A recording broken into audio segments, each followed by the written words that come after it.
Hello, this is Jamie from Harper Therapy, and I'm here with the lovely Tony. And this month we are doing a series on couples and relationships. And this week we're focused on finding yourself within your relationship. This is kind of my jam. I love, like previously when I've written blogs, I've talked about how you lose yourself through the different seasons of life and all of that. Mm-hmm. And I think losing yourself in a relationship is one of the easiest things to do. 100%. I feel like historically, especially younger me Yes.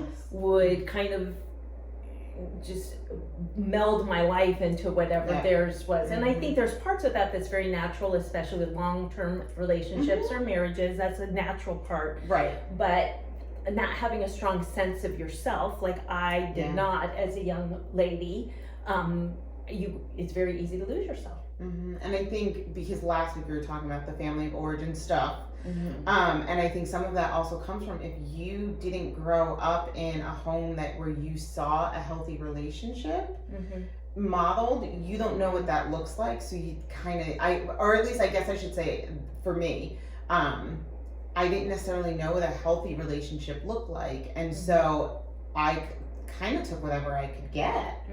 And so any type of attention I got, I was like, oh, okay, yeah, this must be love. This is it. And the story I talk about in the blog, and I've shared it in several sessions, especially with when I'm working with younger folks. God, that made me sound very old. So when I'm working with my younger group, I'll talk about when, in my first marriage, how we used to text all day, every day. We lived together. We, at one point, were married, but we would text all day, every day, and I would get text messages from my spouse, and they'd be like, oh, babe, I miss you so much. And I would be like, because I just felt like, well, I don't really get to miss you. I see you all the time. We talk all the time. I don't even. So then fast forward, and I meet my husband, and we're dating, and he doesn't text me. Like, I don't want to say ever, like I would maybe get a good morning, and then we'd go the whole day, and I was like, what is wrong with him?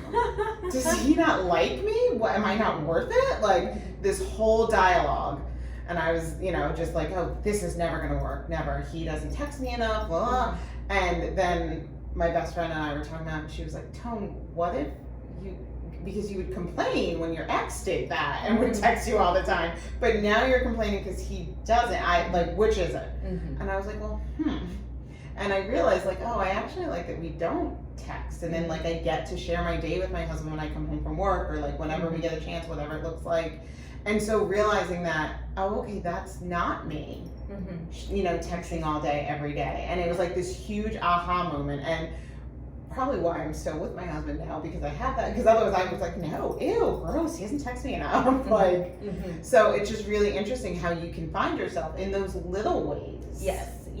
And I think interesting, I grew up very traditional marriage, and I've had it explained to me husband, wife, leader, follower. And that was what was modeled for me, but I myself am more wired toward an equally yoked type of relationship and everything. So going through trial and error, finding out when, even when a relationship doesn't work, you learn about yourself. You learn about what doesn't work for you as well. And also there is a self-discovery and all, but I think that's interesting when we begin to identify what we really need and what we really want and what we ideally like our relationships to look like, and learning that you need space. And it works well for you to have that space and everything. And so it's just a matter of identifying what works best for you, and also identifying inner needs. If someone needs to be contacted all day, every day, maybe there's something bigger happening for them. And being able to recognize that and see and ask for the help and asking for what you need. So if you're curious about figuring out what works for you and what doesn't, what you need in a relationship, give us a call at Harper Therapy, 813-434-3639. Have a great day. Bye-bye.